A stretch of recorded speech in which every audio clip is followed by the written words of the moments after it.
نبی پاک صلی اللہ علیہ وسلم کے ساتھ جو کچھ ابو جہل نے کیا حضور نے اس کا ذکر فرمایا فرعون بھی بڑا ظالم تھا، پر یہ جو میرا فرعون ہے یہ اس سے بھی سخت ہے۔ فرعون سے سخت کہا ابو جہل کو، لیکن جب اکرمہ بن ابو جہل نے کہا نا میں کلمہ پڑھنا چاہتا ہوں، ناراض نہ ہونا، ہم عزت نہیں دے پا رہے۔ جو 99 خوبیاں ہیں لوگوں کی وہ چھپ جاتی ہیں، پر ایک خامی ساری دنیا دیکھتی ہے۔ یہ ہمارے اندر کی وہ کمزوری ہے جس نے ہمارے علماء اور مشائخ اور بزرگوں تک کو معاشرے کے اندر بدنام کر دیا ہے۔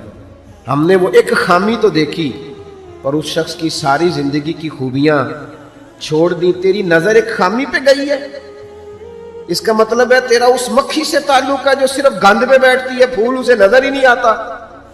ہماری ہر محفل میں جب کوتاہیاں ڈسکس ہوں گی تو پھر دنیا میں اچھا کون بچے گا؟ رسول کریم عزت دینے آئے، سنو اور یاد رکھو، اکرمہ بن ابو جہل کے بیٹے کلمہ پڑھنے آ رہے ہیں۔ میرے کریم رسول حضرت ابو بکر صدیق فرماتے ہیں میں اس دن اتنا رویا کہ میری داڑھی آنسوں سے بھر گئی۔ نبی کریم فرمانے لگے بھائی مجھے خبر ملی ہے کہ اکرمہ کلمہ پڑھنے آ رہا ہے، آؤ ذرا سارے بیٹھو میری بات سنو، حضور حکم کریں۔ تو محبوب نے فرمایا کوئی اس کے سامنے اس کے باپ کو گالی نہ دے، کوئی اس کے باپ کو اس کے سامنے برا کہہ کے نہ پکارے، کوئی یہاں ایک اور بات بھی کرنی بڑی ضروری سمجھتا ہوں، جو پکا بے ایمان کافر تھا، بے ایمان، جب حضور نے منع کر دیا کہ اس کے بیٹے کو تکلیف ہوتی ہے، جس کا کفر نص قطعی سے ثابت ہے، ان الذین کفروا سواء علیہم انذرتهم ام لم تنذرهم لا یؤمنون۔ اس آیت کی تفسیر میں جہاں بھی آپ کھولیں گے پہلا نام ابو جہل کا ملے گا، جس پر نص آ گئی کہ اس کی قسمت میں کفر ہے۔ جب وہاں حضور نے فرمایا باپ کو کافر نہ کہنا، بیٹے کو تکلیف ہوگی، تو بتا جب تو حضرت عبداللہ اور سیدہ آمنہ کے بارے میں بات کرتا ہے تو حضور کے دل کو تکلیف نہیں ہوتی؟ شرم نہیں آتی لوگوں کو؟ حیا نہیں آتی؟ حضور کا دل دکھاتے؟ اور دیکھیں عبداللہ کا معنی اللہ کا بندہ ہے، اور جو آمنہ نام ہے اس نام کا حسن تو دیکھیں، ہو درود تجھ پہ بھی آمنہ اور تیرے لال پر بھی سلام ہو۔ تو تھوڑا آپ بھی پہچانا کریں، جو تیری اماں کو برا کہے تو سلام نہیں لیتا، اور جو نبی پاک کی اماں کے بارے میں بات کہتا ہے تو کہتا ہے مولوی صاحب رل مل کے رہنا چاہیے۔ عجیب بات ہے نا تیری، اس بندے سے سلام لے لے، اس سے گلا ملا لے جس کے سینے میں نبی پاک کے والدین کے بارے میں بغض چھپا ہوا ہے، اس شخص سے سینہ ملائے۔ تھوڑا سا سوچا کریں ہمارا کسی سے جائیداد کا کیا رٹا ہے۔ تو یاد رکھیں اکرمہ جب آ رہے تھے تو نبی کریم علیہ الصلوۃ والسلام نے فرمایا کوئی اسے اس کے باپ کو اس کے سامنے برا نہ کہے۔ حضرت ابو بکر صدیق کہتے ہیں پھر حضور نے فرمایا کوئی اس کے باپ کا کفر نہ گنوائے، کوئی اس کی زیادتیوں کا ذکر نہ کرے، کوئی اس کے بارے میں کوئی آیت نہ پڑھے، کوئی میرا قول نہ دہرائے۔ حضرت سیدنا ابو بکر صدیق فرماتے ہیں میں رونے لگا تو مجھ سے حضرت ابو دردہ کہنے لگے آپ کیوں رو رہے ہیں؟ تو میں نے کہا میں رو رہا ہوں محبوب کی رحمت للعالمین پہ کہ محبوب یہ کس کے استقبال کی تیاریاں کرا رہے ہیں؟ انہوں نے ساری زندگی تکلیف دی، کن کے استقبال؟ خدا را ساری۔ اب یقین کریں آپ بیٹھ جائیں کسی مجلس میں، ناراض نہ ہونا، علماء نیک لوگوں کی بات نہیں کرتا، اپنی اور آپ کی کر رہا ہوں۔ ہم کسی محفل میں بیٹھ جائیں نا، ہم نے اب گناہوں کے نام بدل لیے ہیں۔ جھوٹ کا نام ہم نے بہانہ رکھا ہے، میں بہانہ کر چڑھیا سی، حالانکہ سچی بات کیا ہے؟ جھوٹ بولا۔ اور یہ غیبت کا نام ہم نے بدل کے گپ شپ رکھا ہے، تھوڑی دیر گپ شپ کریں۔ وہ گپ شپ کیا ہے؟ بڑے بڑے مذہبی لوگ میری طرح کے جبہ و دستار، وہ ساتھ والی اتنا اپنی جماعت کی تبلیغ کرنا ضروری نہیں سمجھتا جتنا ساتھ والی جماعت پہ تنقید کرنا ضروری سمجھتا۔ یوں لگ رہا جیسے مقابلہ چل رہا ہے مذہبی لوگوں کا آپس میں، ہر آنے والے کو اور ہر ملنے والے کو اور ہر جس آدمی کا نام ہے اس کی کوئی نہ کوئی کوتاہی تلاش کر کے رکھنا ہمارا وتیرہ بن گیا ہے۔ اس مزاج کو بدلنا پڑے گا۔ جب یہ مزاج بدلے گا تو معاشرے میں حسن پیدا ہو۔ میری طرح جو آدمی بھی تھوڑا سا ممبر پہ بیٹھنے لگتا ہے وہ کہتا ہے میں ہی دین کا کام کر رہا ہوں، جو جماعت بھی کام شروع کرتی ہے کہتی ہے صرف ہم نے کیا۔ بھئی تم نے کیا تو تم سے پہلے غیر مسلم تھے سارے، تمہیں کیسے پتا چلا یہ دین ہے؟ تھوڑا تھوڑا نرمی پیدا کریں، رویوں کو ٹھنڈا کریں۔ حضرت عمر بن عبدالعزیز گزر رہے تھے، لکڑی کے جوتے پہنے ہوئے تھے، ایک بوڑھے بابا جی سڑک کنارے سو رہے ہیں، حضرت کا پیر آ گیا، تو بابا جی اندھیرا تھا، جلدی سے اٹھے. جب بندہ اس طرح ہڑبڑا کے اٹھتا ہے نا اچانک فٹافٹ، تو وہ کچھ سخت بات ہی کرتا ہے. تو بابا جی نے اچانک ٹکر ہو موٹر سائیکل کی بالکل، تو یکدم جملے کیا ترتیب پاتے ہیں آپ اندھے. تو بابا جی نے بھی اٹھتے کہا حال انتم الاعمى، پیر پہ پیر آیا. تو بزرگ کہنے لگے آپ اندھے. اب بڑی سخت بات تھی، معمولی آدمی نہیں، بادشاہ ہیں، اور اکیلے نہیں، 4-5 سپاہی ساتھ ہیں، ہاتھ میں تلواریں ہیں، نیزیں ہیں، برچیاں ہیں. اور یہ وہ دور تھا کہ وہ بادشاہ کہلاتے تھے لوگ، جمہوری حکومتیں نہیں، ان کا سکہ چلتا تھا. اتنے بڑے آدمی کو کہہ دیا آپ اندھے. اس نے کہا آپ اندھے ہیں. حضرت عمر بن عبدالعزیز نا ہلکا سا مسکرائے اور مسکرا کے کہنے لگے نہیں بزرگوں، مجھے نظر آتا ہے. وہ جو ساتھ تھے نا سپاہی، چائے سے کیتلی ہمیشہ زیادہ گرم ہوتی ہے، تو ان سپاہیوں نے تلواریں نکال لی. آپ نے فرمایا تمہیں کیا ہوا؟ کہنے لگے حضور اس نے آپ کو اندھا کہا ہے. آپ فرمانے لگے نہیں انہوں نے تو نہیں کہا. کہا جناب کہا ہے. فرمایا نہیں کہا. کہا جناب کہا ہے. فرمایا بابا جی باتیں تم سے کر رہے تھے مجھ سے کر رہے تھے؟ کہا حضور وہ آپ سے کر رہے تھے. تو فرمانے لگے نادانو، انہوں نے مجھے اندھا نہیں کہا، بلکہ وہ تو استفہامیہ جملہ تھا. انہوں نے پوچھا ہے کہ آپ اندھے تو نہیں، تو میں نے کہہ دیا نہیں مجھے نظر آتا ہے. اس میں جھگڑے والی کون سی بات ہے؟ یعنی جتن تے ہر کوئی کھیڑے نا، کدی ہارن بھی تے کھیڑ فقیرا، اور جتن دا مل کوڈی پہ گئی ہارن دا مل ہیرا. کسی جگہ کوئی ایسا سٹیٹس ہو، کوئی ایسی جگہ ہو، آپ ہر مقام پہ اگر جہالت ہی کریں گے اور جاہلوں سے ہی آپ بحث کریں گے تو وہ وہیں کے وہیں رہ جائیں گے، پھر تو آگے بڑھ ہی نہیں سکتے، کوئی کام آپ سے ہو ہی نہیں سکتا. نبی کریم صلی اللہ علیہ وسلم تشریف فرما ہیں، جناب صدیق اکبر ہیں. ایک بندہ بار بار حضرت صدیق اکبر رضی اللہ تعالیٰ عنہ پہ تنقید کر رہا ہے، بار بار. حضور خاموش ہیں. جب اس نے حد کر دی تو حضرت صدیق اکبر بولے، فرمایا تو غلط کہہ رہا ہے، میں اس طرح کا نہیں ہوں. آپ نے بات کو گہرائی سے سمجھنا ہے اور خدا را ضرور سمجھنا، اسے تقریر نہ سمجھنا جذبات کا اظہار کر رہا ہوں. ایسے تلخ تلخ لوگ، آپ یقین کریں ہم عقیدہ لوگ، ایک عقیدے، ایک نظریے کے، ایک جماعت کے لوگ، لیکن ایک دوسرے سے دوریاں. ہمارے رویوں نے اس طرح کر دیا ہے کہ ایک شخص اکیلا ہی زندہ ہے، بس وہی ٹھیک ہے، اس کے علاوہ کوئی بھی نہیں. اتنی دوری یار. وہ امت جس کی 80 صفحے ہونی ہے قیامت کے دن، جو نظر آئے گی پوری دنیا میں کہ یہی امت ہے، وہ اس طرح ٹوٹ ٹوٹ کے بکھر رہی ہے. ہم درگزر کرنے کو تیار ہی نہیں، وہ باتیں کر رہا ہے. جب حضرت صدیق اکبر نے جواب دیا تو کریم محبوب اٹھ کے چلے گئے. حضرت صدیق اکبر پیچھے دوڑے کہ یا رسول اللہ، جب تک وہ باتیں کر رہا تھا آپ بیٹھے تھے، اور جب میں نے جواب دیا تو آ گئے. حضور فرمانے لگے ابو بکر تیرے سرانے رب نے فرشتہ کھڑا کیا تھا. اللہ کرے آپ کو سمجھ آئے.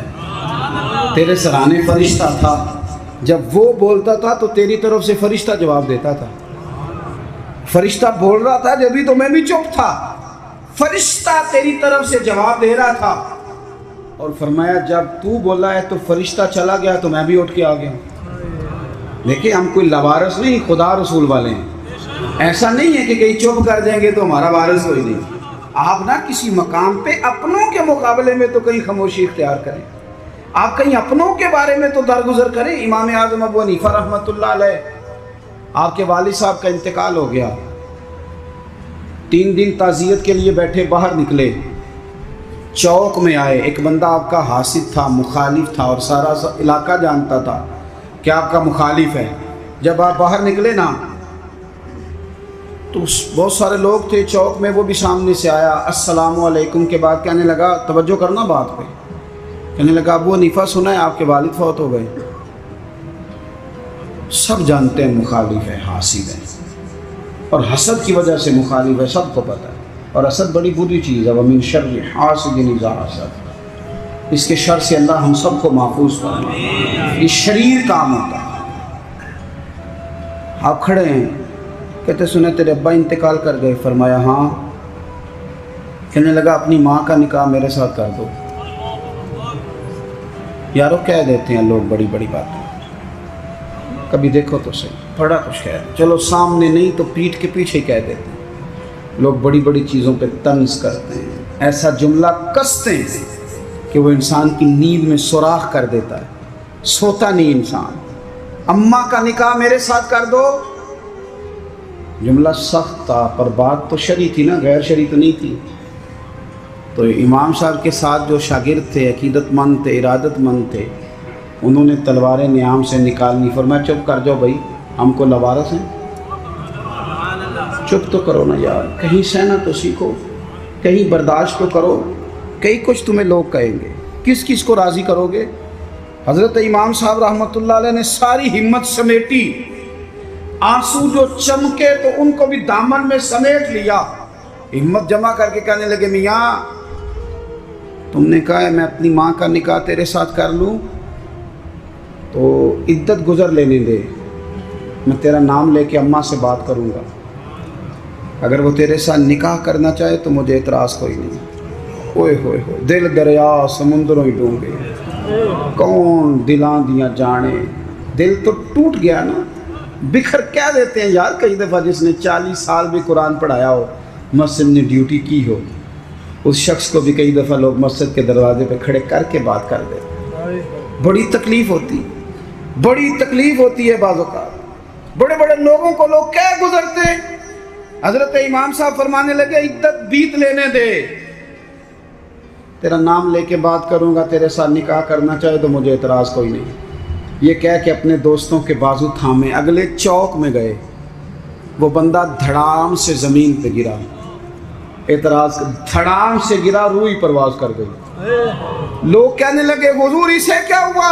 آپ فرمانے لگے اس نے سمجھا تھا میں لوارث ہوں، اسے کچھ بھی نہیں ہوا، ابو حنیفہ کے صبر نے اس کی جان لے لی، میرے صبر نے جان لے لی، تیرا صبر کئی دفعہ جان لے لے گا، تیرا صبر، تیرا حوصلہ، تیری دلیری، آپ اپنی زندگی میں یہ کریں نا بھائی۔ کیا ماجرا ہے؟ ہم ہر وقت جو ہے کسی جگہ بھی عاجزی نہیں دکھاتے، کسی مقام کہیں مان جایا کریں چپ کر۔ امام زین العابدین، ایسے ہی بات پہ بات یاد آ گئی، زیادہ باتیں نہیں کرنی، بس سمیٹنے لگا ہوں۔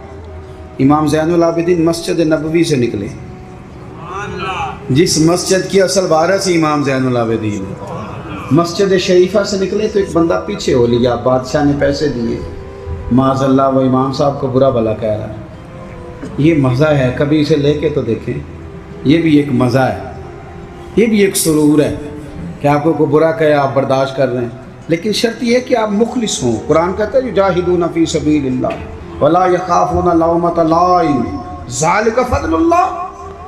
فرمایا لوگ اللہ کے راستے میں جہاد کرتے ہیں، لوگ انہیں برا کہیں تو پرواہ نہیں کرتے، ذالک فضل اللہ یؤتیہ من یشاء، یہ ان پر اللہ کا فضل ہے، اور یہ فضل رب جسے چاہے اسے عطا کرتا ہے۔ اللہ اکبر۔ حضرت امام صاحب گزر رہے ہیں تو اس نے برا بھلا کہنا شروع کیا، امام صاحب جن قدموں سے چلتے تھے وہ چھوٹے کر دیے، قدم چھوٹے چھوٹے، زیادہ باتیں کر لے۔ امام صاحب کا گھر آ گیا، وہ بندہ تھک گیا، کہتے تو بولتے ہی نہیں، گھر آ گیا تو آپ فرمانے لگے کوئی بات رہ گئی ہو تو کر لے، میرا گھر آ گیا۔ وہ کہتا ہے مجھ پر تو کسی نے بجلیاں ہی گرا دی، پہلے میں نے اخلاق سنا تھا، اب میں نے اخلاق دیکھ لیا، بجلیاں گر گئیں، سناٹا چھا گیا۔ جب میں سختے میں آ گیا نا، ہم تو دشمن کو بھی پاکیزہ سزا دیتے ہیں، کہتے ہیں جب میں پورے سختے میں آیا تو امام زین العابدین کہنے لگے ٹھہر جا ذرا، جانا نا۔ اندر تشریف لے گئے، ایک بوتل سرکے کی لائے، ایک شہد کی لائے، اور مجھے تھما کے نا، لمبی بات پھر بھی کوئی نہیں، میرے ہاتھ میں تھما کے کہنے لگے کہ لے جا، میرے دادا مولا علی نے فرمایا تھا پتر جو دروازے تک آئے اسے خالی نہیں بھیجا گیا، کہ لے جا تیری مہربانی، تحفہ ہے رکھ لے۔ وہ شخص کہتا ہے امام صاحب پلٹ کے اندر جانے لگے تو میں قدموں سے لگا، پیر چوم کے کہا حضور وہ تو کسی بدبخت نے میری ڈیوٹی لگائی تھی، قربان جاؤں، قریب آ کے پتہ چلا ہے اگر نواسے کے اخلاق کا یہ حال ہے تو محمد عربی کا اخلاق اس طرح ہے، رسول کائنات علیہ السلام کے اخلاق عالیہ کا حسن کیا ہوگا۔ آخری بات یہ ہے کہ والذین یبیتون لربہم سجدا وقیاما، نری تقریریں نہیں، نری باتیں نہیں، رب کے بندے رات سجدے اور قیام میں گزار۔ آپ نہ لوگوں کو کتنے بھی دکھ بتائیں گے تو کمزور ہوتے جائیں گے، جتنا آپ لوگوں کے سامنے اپنی پریشانیوں کا ذکر کریں گے کمزور ہوں گے، اور جتنے دکھ مصلے پہ بیٹھ کے رب کو بتاؤ گے طاقتور ہوتے جاؤ گے، طاقتور ہوتے جاؤ گے۔ آپ نا جب رات کو بیٹھتے ہیں اور آپ کا مصلی آباد رہتا ہے، یہ موبائل یہ ساری چیزیں آپ کی جان چھوڑتی ہیں، اور صرف زیادہ نہیں، آدھے گھنٹے کے لیے 20 منٹ کے لیے چند نفل پڑھ کے تلاوت کر کے درود و سلام پڑھ کے جب ہاتھ اٹھاتے ہو نا، تو آپ کو اللہ روحانی قوت دیتا ہے۔